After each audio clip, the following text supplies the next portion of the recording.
Alright, so this is the reef side of the new 80-gallon setup. As you can see where the seahorses are going to end up at. So obviously this is not finished yet. It's just plywood, or 2x4s at the moment. I know I had some questions about the overflow. So I didn't paint the little standpipe going down into it, but the overflow itself seems to be working very well. It does take a little bit to get it primed. It took about 2 bottles of water into the main standpipe, and then you let it go at the bottom and it starts to siphon up. I did notice I'm running a 740 gallon per hour pump, and it's all the way up right now, and this thing is just begging for more. That's why it's got that slurping sound, because it's actually wanting more water. It's when I ran it a little bit lower, it was really bad. So I turned the water all the way up, and it seems to be running pretty good. My fiance is actually saying that it reminds her of the ocean, the way that it keeps going in and out. It sounds like waves coming in and out.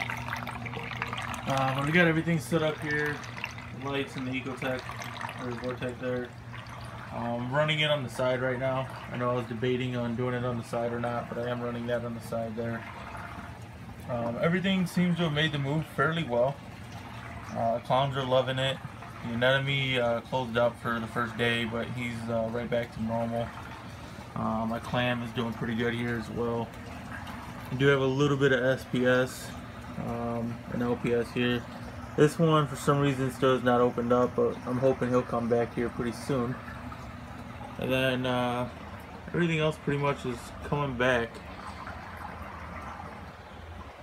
Everything's been very active, everything's eating well.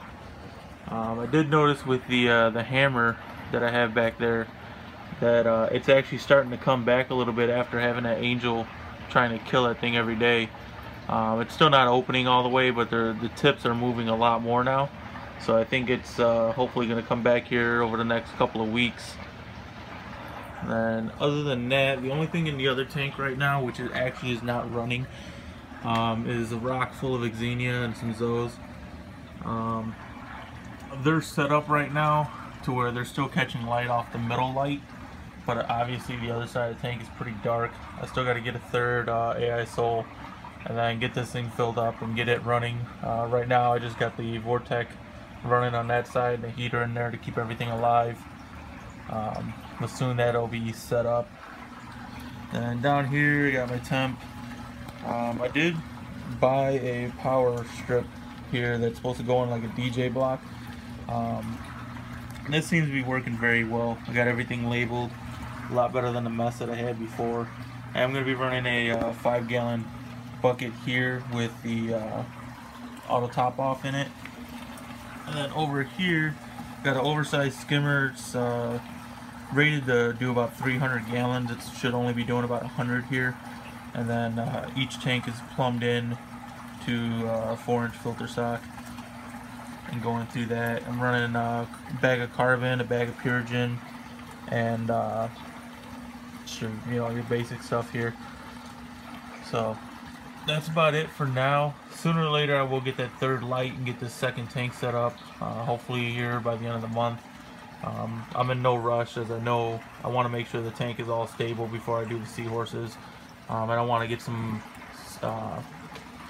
different things in here. I'm not doing a whole lot of coral just yet, but I will be growing some other different things in there for the seahorses. I want to get all that stuff well established before I put the seahorses in. And then let's see here, all the fish are doing good. The goby has been digging like crazy. He's got a giant hole in here already that he built up. All his sand was level when I started, and you can see the mounds he's making already.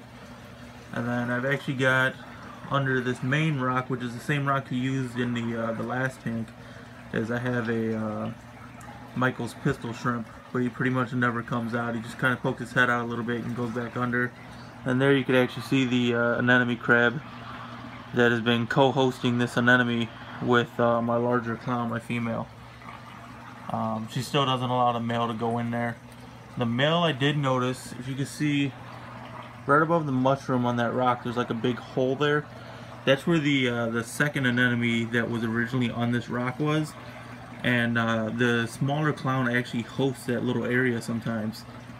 And I guess he just remembers that that's where the anemone was in the last tank, so he goes there. I don't know if you can see off the back glass there. You can see a little bit of a green circle there. That's actually that second anemone that I couldn't find for probably about 2 months. And I'll see if I can see him. He's gonna be very hard to see, but you can kind of see him there on the back of the rock, that large white spot there. But he is actually opening up a little bit now. He's still not putting his tentacles out. They're maybe, they just look like little bitty tiny bubbles at this point.